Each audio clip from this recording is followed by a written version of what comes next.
لفظ لفظ کر کے حرف حرف کر کے جملے بنے، اور آج تیری گفتار کی شوخی کے تذکرے زمانے میں ہیں، تو پھر تجھے بولنا سکھایا، تو چل نہیں سکتا تھا، آج تیری جو ہے وہ جولانیاں دیکھنے والی ہیں، تیری رفتار کو کوئی چھو نہیں سکتا ہے، تیری آنکھوں کی بجلیاں آج عقابوں سے بڑھ کر ہیں، آج تیرے کانوں کے اندر نغموں کا جہاں آباد ہے، آج تیرے ہاتھوں کی گرفت کہ آگے شیر غراں بھی ہو تو وہ بھی بے بس ہو جاتا ہے، لیکن دیکھ تو کتنا مجبور تھا۔ اچھا چلو وہاں سے آگے آئے، پھر زندگی کو سیکھنا پڑتا ہے، آداب سیکھنے پڑتے ہیں، کس سے کیا بات کرنی ہے سیکھنا پڑتا ہے، آگے بڑھے، جوانی کی دہلیز پہ پہنچے۔ جوانی انسان کی زندگی کا باقپن ہوتا ہے، عروج ہوتا ہے، اللہ اکبر، لیکن جوانی کو تقدس معاب رکھ کے منزل تک پہنچانا یہ سب سے مشکل مرحلہ ہوتا ہے، چونکہ جذبات بے قابو ہیں، خواہشیں آوارہ ہیں، اور تا حد نظر نظارے ہی نظارے جو دل کو کھینچتے ہیں۔ اب اپنے تقدس کو جو شخص محفوظ رکھے، کائنات میں سب سے قیمتی جوہر حضرت انسان کا اس کی عصمت کا جوہر ہے، اور سب سے حسین چہرہ وہ ہے جو جنسی کالک سے اپنے آپ کو بچا لے۔ تو جوانی ہو، باقپن ہو،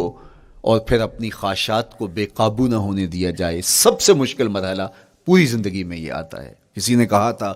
کتاب زیست کا ایک اور باب بیت گیا، شباب بیت گیا، ایک عذاب بیت گیا۔ تو شباب کا ختم ہونا اور اس کو خیریت سے منزل تک پہنچنا،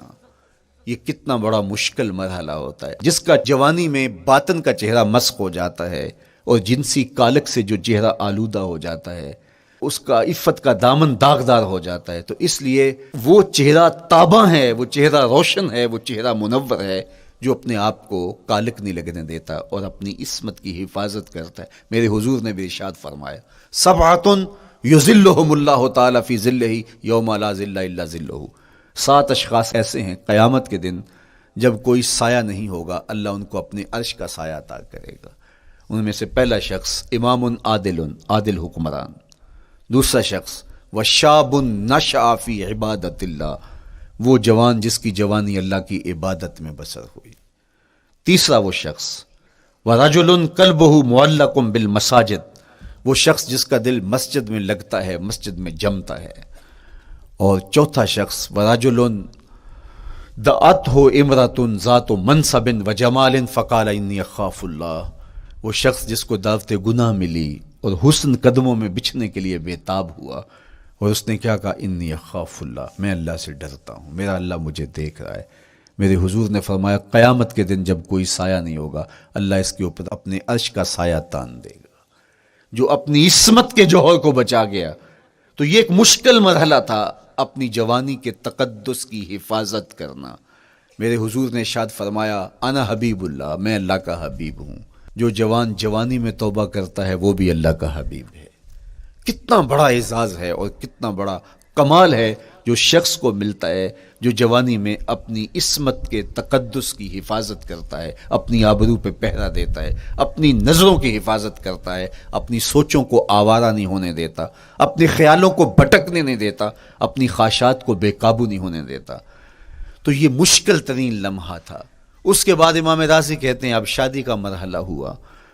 تو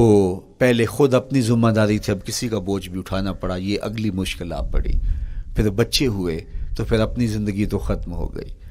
پھر ساری زندگی، پھر بڑھاپے میں چلے جائیں، ارذل العمر تک چلے جائیں، یہ ساری زندگی مشکلات لقد خلقنا الانسان فی کبد۔ تو ہمیں عملی طور پہ مشکلات کے مقابلے کے لیے تیار ہونا چاہیے۔ دیکھیے ہم جب شکار کرنے جاتے ہیں اور وہ خطرناک جنگل ہو جس میں شیر، بھیڑی اور دیگر جانور بھی ہوں، تو پھر ہم حفظ ما تقدم کے طور پہ سب کچھ ساتھ لے کے جاتے ہیں اور اس انداز سے جاتے ہیں کہ ہمارے اوپر اگر کوئی حملہ ہو تو بچاؤ کی یہ تدبیر ہو۔ تو ہم عملی طور پہ اس کے لیے خود تیار ہوتے ہیں، تو پھر کوئی ہونے والا حملہ غیر متوقع نہیں ہوتا اور ہم اس کے لیے اپنے آپ کو مستعد اور فعال پاتے ہیں۔ اسی طرح میں اور آپ اگر زندگی کے اس فلسفے سے آگاہ نہیں ہوں گے کہ زندگی مشکلات کا مجموعہ ہے، حالات کی تلخیاں ساری زندگی ہمارے ساتھ رہیں گی، تو کوئی بھی تکلیف، کوئی بھی اذیت، کوئی بھی ایسا واقعہ جو ہم نہیں چاہ رہے ہوں گے وہ روح پذیر ہوگا تو ہم گھبرا جائیں گے اور پھر اس وقت ہم دکھی ہو جائیں گے۔ اس لیے ہمیں یہ قرآن نے سکھایا ہے کہ تم عملی طور پہ زندگی کی سختیوں کا مقابلہ کرنے کے لیے آمادہ اور تیار ہو جاؤ۔ قرآن مجید میں جو صبر کا لفظ ہے اس کا مفہوم یہ ہے کہ حالات کی جو تلخیاں تمہارے اوپر آتی ہیں، وہ غربت بھی ہو سکتی ہے، وہ بیماری بھی ہو سکتی ہے، وہ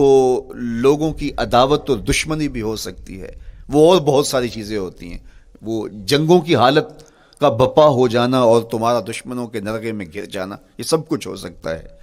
تو اس کے اوپر استقامت کے ساتھ تم کھڑے رہو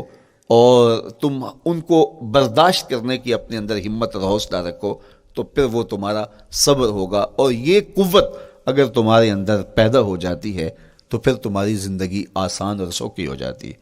لیکن اگر یہ دولت تمہیں نصیب نہیں ہوتی تو پھر ساری زندگی دکھوں اور شکووں سے بھری رہتی۔ اس لیے ہمیں یہ چیز سیکھ لینی چاہیے کہ زندگی نام ہی مشکلات سے نہ برد آزما رہنے کا ہے۔ عملی طور پہ ہم دیکھو، ہمیں پتہ ہے سردی آ رہی ہے تو اس کا ہم پہلے انتظام کرتے ہیں، تو سردی ہمیں دکھی نہیں پھر کرتی، ہم سردی سے بھی لطف لیتے ہیں، موسم برسات سے بھی مزہ لیتے ہیں، اور گرمی سے بھی ہم ایک حاز حاصل کر لیتے ہیں اگر ہم اس کو جو ہے اس کے لیے عملی طور پہ اپنے آپ کو تیار کر لیں۔ لیکن اگر ہم اس کے لیے تیاری نہیں کریں گے تو سوائے گھبراہٹ کے اور کچھ نہیں ہوگا۔ تو مجھے اور آپ کو عملاً اپنے آپ کو اس بات کے لیے آمادہ کرنا پڑے گا کہ زندگی ان حالات کی تلخیوں سے ٹکرانے کا نام ہے، اور ساری زندگی ہمیں ان مراحل سے گزرتے رہنا پڑے گا۔ اور قرآن نے جو ہے وہ 3 قسمیں کر کے، اور 3 قسمیں بھی شہر مکہ کی اور محبوب کریم کے پاکیزہ وجود اور جناب ابراہیم علیہ السلام کی، تاکہ تمہیں پتہ چلے جب ان کو بھی ان مراحل سے گزرنا پڑا میں اور آپ کیا بیچتے ہیں۔ اس لیے ہمیں اپنی زندگی کو ان راہوں پہ ڈالتے ہوئے صبر اور استقامت، اب صبر اور استقامت کی دولت ہمیں کیسے نصیب ہوگی، یہ دولت کس طرح، یہ قوت راسخہ ہمارے اندر کیسے پیدا ہوگی، اور کس طرح ہمارے من کے اندر یہ چیزیں سمائے گی۔ اللہ تعالیٰ کی خشیت، اس پر توکل، اس پر بھروسہ، اور اللہ تعالیٰ جل شانہ کی طرف سے ہر کام کے ہونے کا یقین ہمارے اندر یہ استقامت اور یہ حوصلہ پیدا کرتی ہے یہ چیز۔ اس لیے مجھے اور آپ کو اپنی پوری زندگی میں اس عمل سے گزر کر کے اپنے آپ کو مضبوط ترین صورتحال میں لا کے کھڑا کرنا پڑے گا، اور یہی زندگی کا جمال ہے۔ تو اب پھر دیکھیے قرآن کیا کہہ رہا ہے، لا اقسم بہذا البلد وانت حل بہذا البلد ووالد وما ولد، 3 قسمیں کی۔ اس کے بعد ارشاد فرمایا لقد خلقنا الانسان فی کبد، ہم نے انسان کو مشکلوں میں، مصائب میں، آلام میں رہتا ہوا پیدا کیا۔ کہتے ہیں جب حضرت انسان کی تخلیق ہوئی تو اس کا خمیر جب گویا جا رہا تھا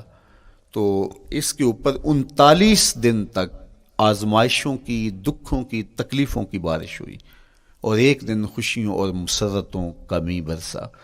تو انسان کی زندگی کے اندر حالات سے ٹکرانا اور دکھوں کو سہنا اور دکھوں سے مقابلہ کرنا یہ سیکھنا پڑے گا، اور جب انسان اس کو عملی طور پہ سیکھ جائے گا تو پھر زندگی کا جمال اور زندگی کا حسن نصیب ہوگا۔ دوسری بات، ہمیں اپنی زندگی میں 7 چیزوں کو اپنا اصول بنا لینا چاہیے،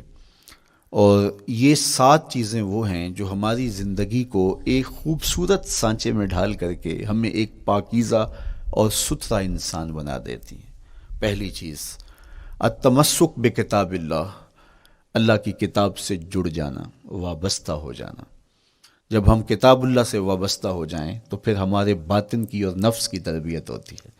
اور پھر ہم وہ مطلوب انسان بنتے ہیں جو ہمارا رب ہم سے تقاضا کرتا ہے۔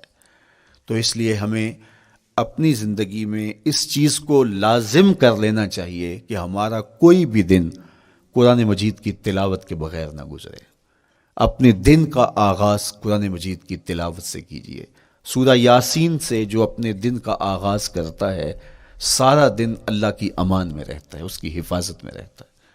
اور اپنی شب کا آغاز سونے سے پہلے سورہ الملک کی تلاوت کریں، آپ ساری شب اللہ کی امان میں، اس کی حفاظت میں رہیں۔